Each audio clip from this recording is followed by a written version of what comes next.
Welcome to Stairway to English. In this video, you will discover the incredible life of Napoleon Bonaparte while practicing your English listening and reading skills. Please subscribe, give a like, and share your comments. Your support means a lot. Episode 1: The Beginning of a Legend. Napoleon Bonaparte was one of the most famous men in world history. His story started on a small island called Corsica. He was born on August 15th, 1769. Corsica was not part of France for a long time. It had its own culture, its own people, and a strong spirit of independence. Napoleon's family was part of the local nobility. They were not rich, but they were respected. His father, Carlo Bonaparte, was a lawyer who worked to support his family. His mother, Letizia, was a strict but loving woman. She had many children, and Napoleon was the second of them. As a boy, Napoleon was different from the others. He was small, serious, and often kept to himself. But he was also curious and intelligent. He liked to read books about history, war, and heroes of the past. He admired great men like Alexander the Great and Julius Caesar.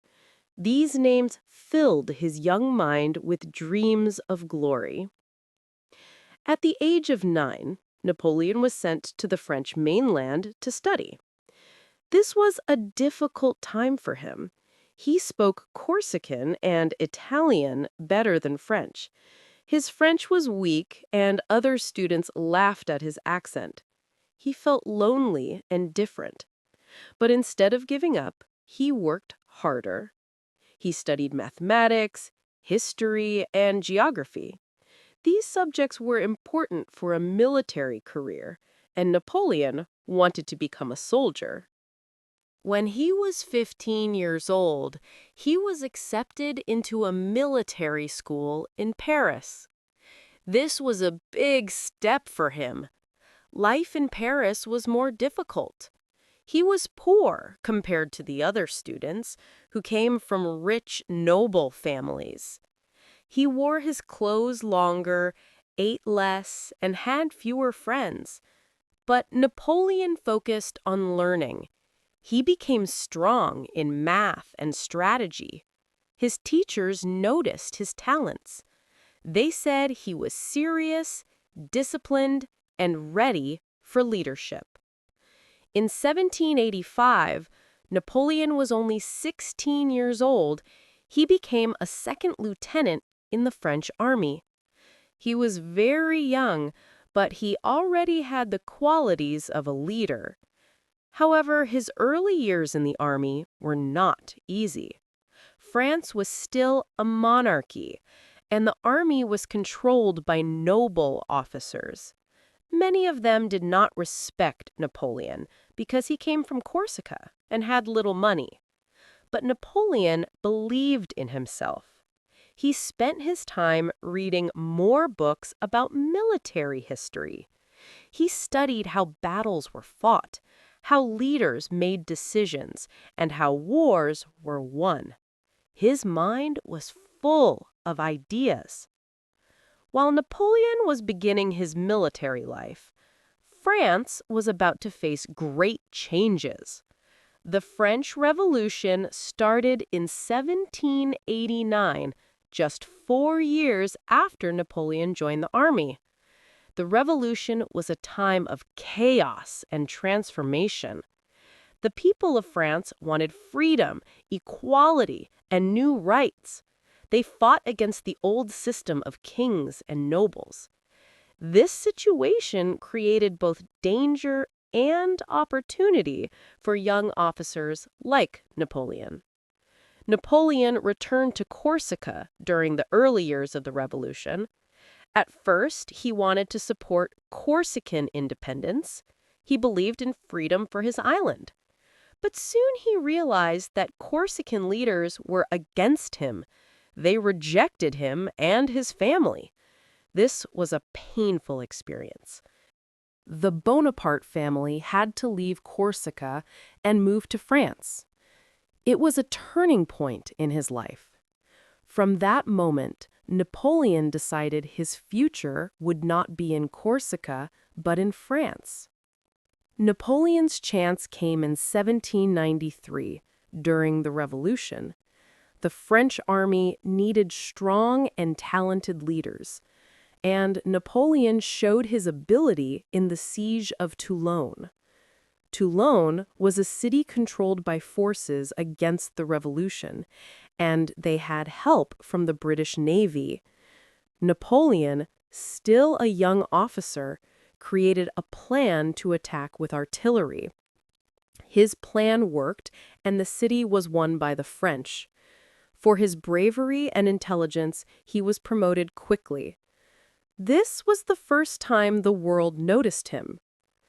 The success at Toulon made Napoleon a rising star. People in the government and the army began to talk about him. He was not just another officer. He was special.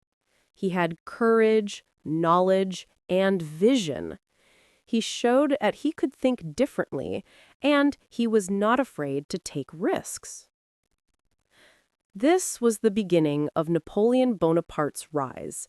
From a small island boy who spoke poor French, he had now become one of the most promising young leaders of the French army. His story was only starting, but already it carried the marks of greatness.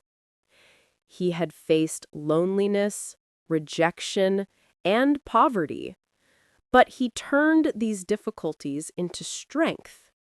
He used education, discipline, and his own willpower to climb higher. In the years to come, Napoleon would not only lead armies, but also change the history of Europe forever. Episode 1 ends here, with Napoleon standing at the edge of destiny. A boy from Corsica had begun to transform into a man who would become one of the most powerful figures in history. The world would soon hear his name. Episode 2: Rise Through the Revolution. After the siege of Toulon, Napoleon Bonaparte became a name known across France. He was still young, only in his 20s, but he showed courage and intelligence beyond his age. The French Revolution was still shaking the country. The king had been executed, and the new republic was fighting enemies inside and outside the nation. This was the perfect moment for a man like Napoleon to rise. In 1794, Napoleon received another opportunity. He was promoted to brigadier general at the age of only 24. For many, this was unbelievable. Officers usually spent decades waiting for such a position, but Napoleon achieved it in only a few years. His talent for artillery and strategy made him valuable to the new leaders of France. But life during the Revolution was dangerous. Power changed hands often, and people who were popular one month could be executed the next. Napoleon himself was arrested in 1794 after the fall of Robespierre, one of the main leaders of the revolution. For a short time, he was in prison, his career almost destroyed before it had truly begun. Yet luck and timing saved him. He was released and returned to service. Napoleon understood from this moment that politics was as dangerous as war. His next great chance came in 1795 in Paris. Royalists, who wanted to bring back the king, started a rebellion against the government. The city was in chaos. Napoleon was called to defend the republic. With quick thinking, he placed cannons in the streets and ordered his soldiers to fire on the rebels. The attack was fast and deadly. The rebellion ended in one day, and Napoleon was praised as the savior of Paris. This victory changed his life forever. The government rewarded him with command of the Army of Italy. Napoleon was only 26 years old when he became one of the youngest generals in the French army. Now he had real power and the chance to prove himself even more. In 1796, Napoleon traveled to northern Italy to lead his army. The soldiers were tired, hungry, and badly equipped. They did not expect much from this young general. But Napoleon surprised them. He spoke directly to his men, telling them that honor, glory, and victory waited for them. His words inspired them. He promised them food, respect, and fame if they fought bravely. For the first time, many of the soldiers felt proud and ready to fight. Then came the Italian campaign, one of Napoleon's most famous series of victories. Against the Austrian Empire and its allies, Napoleon's army was outnumbered. But he used speed, strategy, and surprise to defeat much larger forces. He divided his enemies, attacked when they were weak, and moved quickly through mountains and rivers. Battle after battle, the young general proved himself as a master of war. One important moment was the Battle of Lodi in May 1796. Napoleon's army faced Austrian troops across a bridge. The fight was fierce, but Napoleon personally led his men across the bridge under heavy fire. This act of bravery gave him the loyalty of his soldiers. They began to call him the Little Corporal, a nickname showing both affection and respect. From that day, his men followed him with deep trust. By 1797, after a year of fighting, Napoleon had defeated the Austrians and forced them to sign a peace treaty. France now controlled large parts of Italy. The victories made Napoleon a hero, not just in the army, but across all of France. Newspapers wrote about him, artists painted him, and the public saw him as the future of the nation. But Napoleon was not only a soldier. He also acted like a politician. In Italy, he reorganized governments, collected money, and spread the ideas of the French Revolution. He was not just fighting battles, he was shaping new societies. His ambition was growing bigger. In the same year, he met Josephine de Beauharnais, a widow, 6 years older than him. She was charming, elegant, and connected to powerful people in Paris. Despite her age and her 2 children, Napoleon fell deeply in love with her. They married in March 1796, just before he left for Italy. The marriage was not always easy, but Josephine would play a major role in Napoleon's personal life and social rise. After returning from Italy, Napoleon was one of the most famous men in France. But his enemies in politics were afraid of him. They thought he might become too powerful. To keep him busy, they gave him another mission, an expedition to Egypt. The government wanted to weaken Britain's power in the Mediterranean, and Egypt was a key location. Napoleon accepted the mission with excitement. The Egyptian campaign began in 1798. Napoleon led a huge army and a group of scientists, engineers, and artists to Egypt. He wanted not only to fight, but to bring knowledge and culture. The journey was long and hard. In Egypt, he faced battles, diseases, and difficulties with supplies. The most famous battle was the Battle of the Pyramids, where Napoleon's disciplined army defeated the Mamluks, the rulers of Egypt. With his victory, he stood near the ancient pyramids and told his soldiers, "From the top of these pyramids, 40 centuries look down upon you." These words inspired them and connected their struggle to the long history of human civilization. However, the Egyptian adventure was not all success. The British Navy, under Admiral Nelson, destroyed Napoleon's fleet at the Battle of the Nile. This meant that Napoleon and his men were trapped in Egypt, far from France. Still, he continued his campaign, winning battles on land but failing to secure full control. Despite the difficulties, the Egyptian campaign increased Napoleon's fame even more. The scientists with him studied ancient ruins, animals, and culture, bringing back discoveries that amazed Europe.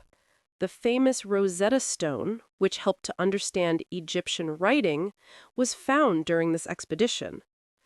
By 1799, Napoleon decided to return secretly to France. The situation in Paris was once again unstable, and he knew the time was right for his return. He left his army in Egypt and sailed back. The people welcomed him as a hero. They believed he was the man who could save France from chaos. Episode 2 ends here with Napoleon returning from Egypt more famous than ever. He was no longer just a general. He was now a political figure, a national hero, and a man with the ambition to change not just France, but the whole world. His next steps would decide the future of Europe. Episode 3: From General to First Consul. When Napoleon Bonaparte returned from Egypt in 1799, France was in deep trouble. The government, called the Directory, was weak and unpopular. Corruption was everywhere, enemies threatened the borders, and the people were tired of years of war. Many citizens wanted a strong leader who could bring order, stability, and hope. Napoleon saw this as his great opportunity. The Directory did not know what to do with him. On one side, they feared his growing popularity. On the other side, they needed him because the people trusted him more than the government. Napoleon understood the situation perfectly. He knew that if he waited, he might lose his chance. If he acted quickly, he could take control of France. In November 1799, with the help of his brother Lucien and other political allies, Napoleon carried out a coup d'état. Soldiers loyal to him entered the government buildings, and deputies were forced out. The Directory collapsed, and a new system called the Consulate was created. Napoleon became the first consul, the most powerful man in France. He was only 30 years old. At first, he acted as if he respected democracy. He said he was serving the people, protecting the revolution, and defending liberty. But in reality, Napoleon was centralizing power in his own hands. He controlled the army, the laws, and the government. Many people did not mind because France finally had stability after years of chaos. As first consul, Napoleon introduced many important reforms. He reorganized the legal system, which became known as the Napoleonic Code. This code guaranteed equality before the law, the right to own property, and freedom of religion. At the same time, it limited women's rights and gave the husband authority in the family. Still, The Napoleonic Code became one of the most influential legal systems in the world, and parts of it are still used today. Napoleon also reformed education. He founded new schools called lycées, designed to train young men for government and military service. He wanted a system where talent, not just family background, decided success. For many citizens, this was a chance for a better future. Religion had been a difficult subject during the Revolution. Churches were closed, priests were attacked, and the Catholic Church had lost much of its power. Napoleon understood that France needed peace with the Church. In 1801, he signed the Concordat with Pope Pius VII. This agreement recognized Catholicism as the religion of the majority in France, while also giving freedom to other religions. It calmed tensions and made Napoleon more popular with the people. But Napoleon was not just a reformer. He was still a military commander. France's enemies did not disappear. The Austrians and British continued to fight against the Republic. Napoleon led campaigns in Italy again and defeated the Austrian armies at the Battle of Marengo in 1800. His victories made him even more respected. The French believed he was not only a strong leader, but also a genius who could protect the nation from all threats. In 1802, Napoleon took another important step. A new constitution made him first consul for life. This was no longer just a temporary position. Napoleon was becoming more like a monarch than a revolutionary leader. Many people supported him because he gave them jobs, safety, and national pride. At the same time, others worried that liberty was being replaced by dictatorship. That same year, peace was signed with Britain at Amiens. For the first time in a long while, France was not at war. Napoleon used this short peace to strengthen the country. He improved roads, built bridges, encouraged industry, and supported science and art. France was becoming modern and powerful under his rule. However, Napoleon's ambitions were greater than just France. He dreamed of building an empire. He wanted to expand French influence across Europe and even beyond. At first, he tried to control colonies overseas. One important example was the island of Saint-Domingue in the Caribbean, today called Haiti. It was the richest colony of France, producing sugar and coffee. But the people of the island, many of them enslaved Africans, rose in a massive revolution. Napoleon sent troops to restore control, but the French army was defeated by the rebels, led by Toussaint Louverture and later Jean-Jacques Dessalines. In 1804, Haiti declared independence, becoming the first Black republic in the world. Napoleon lost his dream of a colonial empire in the Americas. Instead, he turned his focus fully to Europe. He sold the Louisiana Territory in North America to the United States in 1803. This land deal, called the Louisiana Purchase, doubled the size of the U.S. and gave Napoleon money to prepare for war in Europe. By this time, Britain had declared war again. Napoleon began to plan a great invasion of the island. He gathered ships and trained soldiers, but the British Navy was too strong. His dream of crossing the English Channel and conquering Britain never came true. Still, he was not discouraged. He looked for other ways to weaken Britain and expand French power. Meanwhile, his personal life was also changing. His marriage with Josephine was complicated. He loved her deeply, but she had affairs, and Napoleon was often away at war. He also wanted a son to continue his dynasty, but Josephine could not give him one. This problem would become more important in the years to come. By 1804, Napoleon's power was at its peak. He decided it was time to take the final step.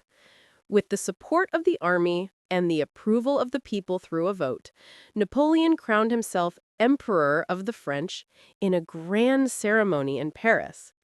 The Pope was present, but Napoleon placed the crown on his own head, showing that his power came from himself, not from the church. This was the end of the French Republic and the beginning of the French Empire. Napoleon had risen from a young officer in Corsica to the ruler of one of the most powerful nations in the world. His ambition, intelligence, and determination had brought him to the top. But his story was not finished. The next chapters of his life would be filled with glory, battles, and challenges that would decide the future of Europe.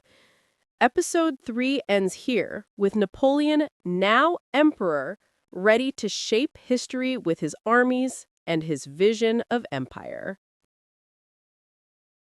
Episode 4.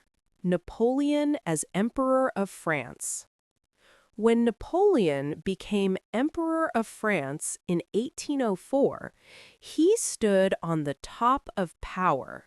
He was not only the leader of the army, but also the ruler of the whole country. The French people accepted him with pride because they saw him as the man who brought order after the chaos of the Revolution.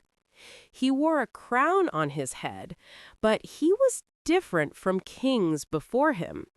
He was not born in a palace. He was a soldier who fought his way to the highest place. This made his story very special and inspiring for the people of France. As emperor, Napoleon wanted to change many things in his country. He made new laws that were called the Napoleonic Code. These laws gave more rights to ordinary people, and they are still famous today. They talked about equality and clear rules for everyone. With these laws, Napoleon made sure that the French system was strong and organized. It was one of his biggest achievements because it influenced many other countries in Europe and even outside Europe. Napoleon also cared about education. He built schools and encouraged learning for boys in France. He believed that knowledge and discipline were important for a strong nation. He wanted people to respect hard work and to be useful citizens. This showed that Napoleon was not only a warrior, but also a builder of society. He wanted to create a future for France that was modern and powerful. Of course, Napoleon was also famous for his wars. He led the French army across Europe and won many battles. His soldiers believed in him because he was brave and always close to them. He gave them hope and confidence. His victories made France very powerful. Other countries feared him, but they also respected his intelligence as a general. He used clever strategies, quick movements, and strong discipline to defeat his enemies. Many of his battles are still studied today in military schools. But power also created problems. Some people outside France started to see Napoleon as a danger. Kings and leaders in Europe were worried because Napoleon's victories made them weaker. They formed alliances to fight against him.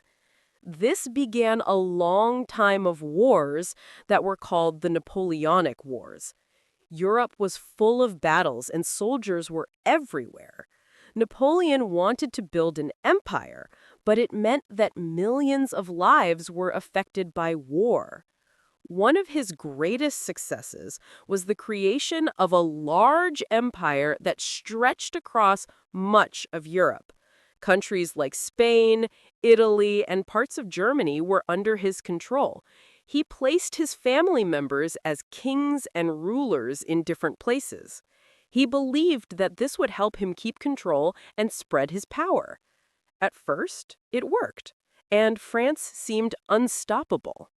But it also created anger among people who did not want foreign rulers. Napoleon's relationship with Britain was always difficult. Britain was a strong naval power and controlled the seas. Napoleon tried to fight them by using an economic strategy. He created the continental system, which stopped European countries from trading with Britain. He hoped this would make Britain weak. But Britain found other markets, and the plan did not work as Napoleon had hoped. In fact, it hurt many European countries instead, and this caused frustration. In his personal life, Napoleon also made changes. He divorced his first wife, Josephine, because she could not give him a child. Later, he married Marie-Louise, the daughter of the Austrian emperor. This marriage gave him a son, Napoleon II. This son was seen as the future of the empire. Napoleon hoped that his family would rule for many years. It showed that even though he was a man of war, he cared about family and legacy. As emperor, Napoleon was at the center of Europe's history. He was loved by some, hated by others, but no one could ignore him. His rise showed the power of ambition, intelligence, and courage. His laws and systems built a strong France, but his wars created enemies everywhere. This was the high point of his life, but it was also the beginning of many struggles that would later challenge him. Napoleon's story as emperor is full of light and shadow. He built and destroyed, he united and divided, he won and he lost. The man who crowned himself emperor in Notre Dame Cathedral believed he could shape the destiny of France and Europe. For a time, he succeeded. But soon, his dreams would be tested by the hardest challenges he ever faced. Episode 5: The Fall and Legacy of Napoleon. After years of glory and victory, Napoleon began to face great challenges. His power had grown too large, and enemies were everywhere. The turning point came when he decided to invade Russia in 1812. At first, Napoleon believed that his army, which was the largest ever seen in Europe, would easily win. He entered Russia with more than 600,000 soldiers. But the Russian winter was cruel, and food was very hard to find. The Russian army used a strategy called scorched earth. They burned their own villages and farms so that Napoleon's soldiers could not find supplies. Hunger, cold, and disease destroyed the French army. Only a small part of Napoleon's men returned home alive. This disaster weakened Napoleon more than any battle before. After the Russian campaign, other European powers saw their chance to fight him. Britain, Prussia, Austria and Russia joined forces. They defeated Napoleon in the Battle of Leipzig in 1813, which is also called the Battle of Nations. His dream of a huge empire began to collapse. By 1814, the Allies entered Paris, and Napoleon had to give up his throne. He was sent into exile on a small island called Elba near Italy. Many thought his story was finished. But Napoleon was not ready to give up. In 1815, he escaped from Elba and returned to France. The French people welcomed him again, and his soldiers quickly joined him. This short period is called the Hundred Days. Once more, Napoleon stood as the leader of France. Europe watched with fear because they knew he was still a powerful man. But his final test came at the Battle of Waterloo in June 1815. There, Napoleon faced the British army under the Duke of Wellington and the Prussian army under Blücher. After a long and hard battle, Napoleon was finally defeated. His army could not resist the combined forces. The dream was over. This time, his enemies decided to send him far away so he could never return. He was taken to the island of St. Helena in the South Atlantic Ocean. It was a lonely, windy, and small place. There, Napoleon lived the last 6 years of his life. He was watched by British guards and could not leave the island. He spent his days writing his memories, thinking about his past, and talking with a few loyal friends who stayed with him. Even in exile, he was still full of energy and ideas. He thought about his victories, his mistakes, and his legacy. On May 5th, 1821, Napoleon Bonaparte died on St. Helena. He was only 51 years old. Some say he died from stomach cancer, while others believed poison may have been involved. Whatever the cause, the great soldier who had once ruled most of Europe ended his days on a distant island. But even though he was gone, his story did not end. People in France and across the world remembered him as one of history's most remarkable men. Napoleon's legacy is very complex. On one hand, he brought terrible wars to Europe, and millions of people died because of his ambition. He wanted to control everything, and that created fear and destruction.